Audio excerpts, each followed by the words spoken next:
Hello friends, welcome to Vijaya creation. நம்ம இன்னைக்கு என்ன பார்க்க போறோம்னு பாத்தீங்கன்னா இடியாப்பம் பண்ணலாம்னு இருக்கோம்.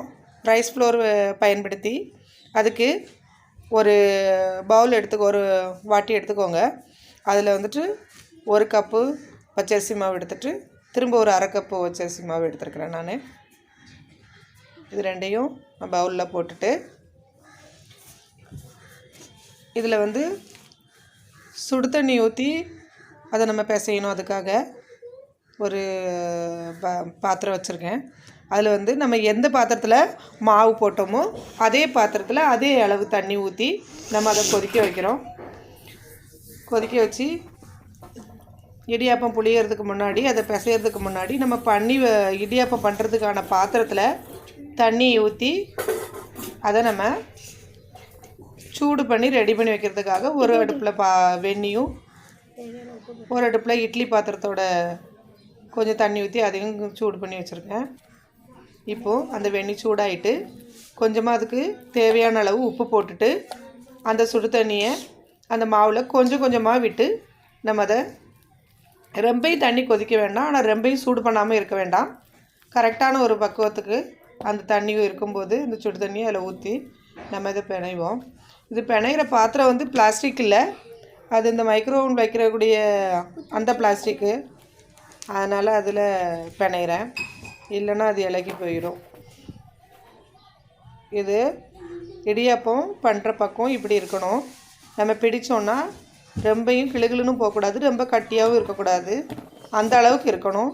இப்போ அதை ஒரு 5 நிமிஷம் அங்கே வச்சுட்டு இப்போ நம்ம இட்லியும் ஊற்றிக்கலாம். இதில் இடியாப்பம் புழிஞ்சிக்கலாம். அந்த தட்டு, அந்த இட்லி தட்டோட பாத்திரத்தில் எண்ணெய் தடவணும், ஆனால் இதில் தடவ வேண்டாம் அப்படின்னு சொன்னாங்க. நல்லா தான் வந்துச்சு. இந்த பாத்திரத்தில் அந்த மாவை எடுத்து நம்ம புழிஞ்சி எடுத்துக்கலாம். இந்த மாதிரி புழிஞ்சிக்கோங்க.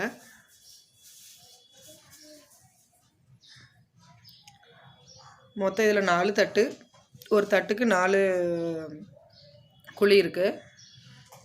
நல்லா இருக்குது இந்த பாத்திரம். இது எப்படி வச்சுட்டு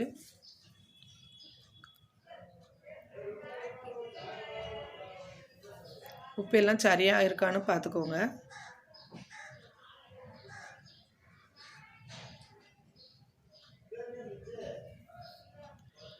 நாலு பாத்திரத்தை எடுத்துகிட்டு இப்போ நம்ம ஏற்கனவே இட்லி இது தட்டு வைக்கிற பாத்திரம் தண்ணி நல்லா கொதிச்சிடுச்சு.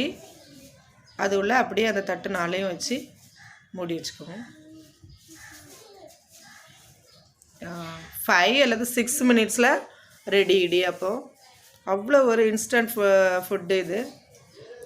டெய்லி இட்லி, தோசை, அந்த மாதிரி சப்பாத்தி சாப்பிட்றதுக்கு ஒரு நாளைக்கு டிஃப்ரெண்ட்டாக பசங்களுக்கு கொடுக்கலாம் இடியாப்பம். இப்போ 5 நிமிஷம் ஆயிடுச்சு. நம்ம திறந்து பார்ப்போம். கரெக்டாக வெந்துடுச்சு. ஓகே, இது எல்லாத்தையும் எடுத்துட்டு